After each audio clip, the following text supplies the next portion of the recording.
ዛሬ የምናዘጋጀው ምግብ ልጆቻችንን የሚያወፍር የሚያፋፋ የሚያጠነክር ኢነርጂ የሚሰጥና ለአጠቃላይ ጤና የሚጠቅም ምግብ ነው ከ6 ወር ጀምሮ ያሉ ልጆች ደስ ብሏቸው የሚመገቡት ነው ሰላም ሰላም ውዴ ዋራኪ ዩቲዩብ ቻናል ተከታዮች እንዴት ናችሁ ይሄንን ምግብ ለማዘጋጀት ሩዝ ድፍን ምስር ቲማቲም ቀይ ሽንኩርት ነጭ ሽንኩርት ኦሊቭ ኦይል እርድና ጨው ያስፈልገናል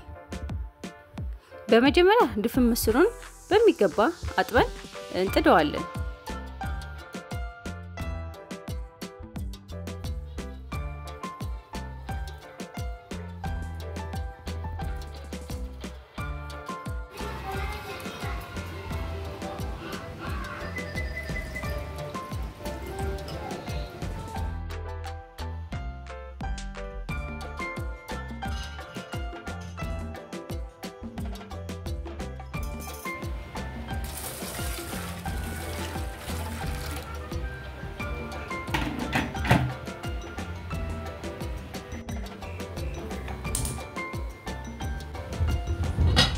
ድፍን ምስሩ ለመብሰል ከ15 እስከ 20 ደቂቃ ድረስ ይወስዳል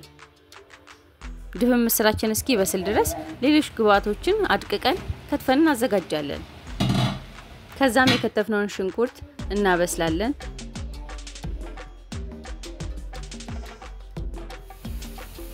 ትንሽ ከበሰለልን በኋላ ቲማቲማችንን እንጨምራለን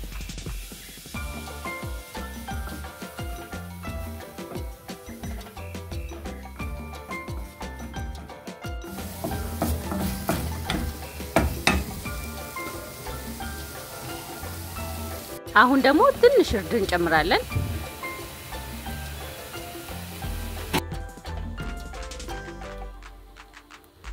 አብረው በደንብ ከበሰሉ በኋላ ዘይት እንጨምራለን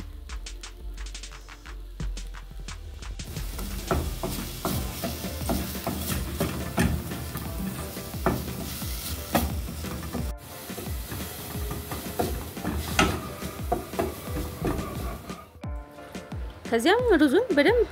ካጠበን በኋላ እንጨምረዋለን ሩዝ በውስጡ ከፍተኛ ካሎሪና ካርቦሃይድሬት ስላለው የልጆችን ክብደት ለመጨመር በጣም ጠቃሚ የሆነ ምግብ ነው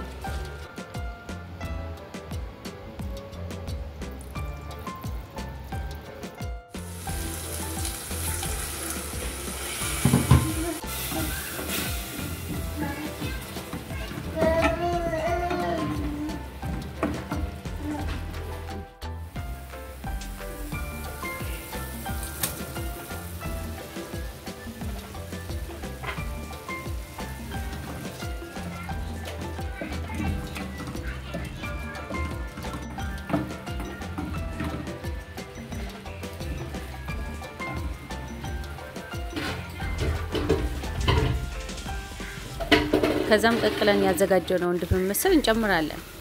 ድፍን ምስር በጣም ጤናማ ከሚባሉ ምግቦች ውስጥ አንዱ ነው ልጆች ጡንቻቸውን እንዲጠነክር የሚረዳ ፕሮቲን አለው ይህ ፕሮቲን ደግሞ ለእድገታቸው ጠቃሚ ነው ሌላ ደግሞ ከፍተኛ ጤናማ የሆነ ካሎሪንም አለው ይህ ደግሞ ህፃናትን ለማወፈር ይጠቅማል ምስሩን ከጨመርን በኋላ የሚበቃውን ያክል ውሃ አይተን እናደርጋለን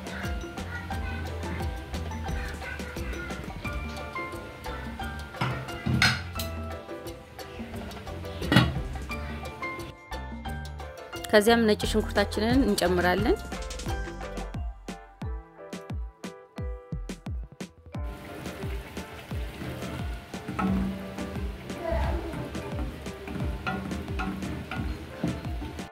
ከዛም መጠኑ ትንሽ የሆነ ጨው እንጨምራለን ከአንድ አመት በታች ለሆኑ ልጆች ዘይት ነጭ ሽንኩርትንና ጨውን ባንጠቀም ይመከራል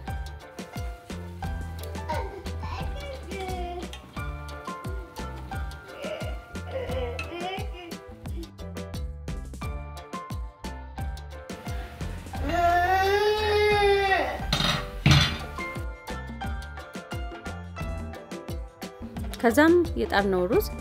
እንደዚህ ውሃውን ጨርሶ ሲበስልልን በዚህ መልኩ ለልጆቻችን እናቀርባለን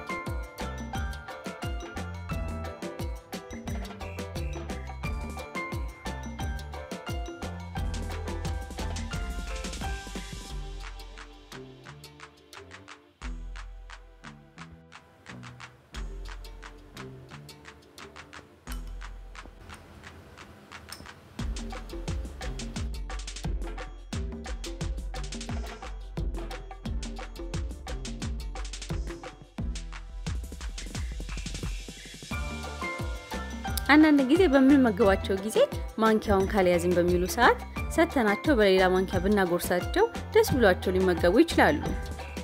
ልጆቻችንን ፈጣሪ ይጠብቅልን። ቪዲዮን ከወደዳችሁት ላይክ፣ ሼር እንዲሁም ኮሜንት ማድረግ እንዳትረሱ።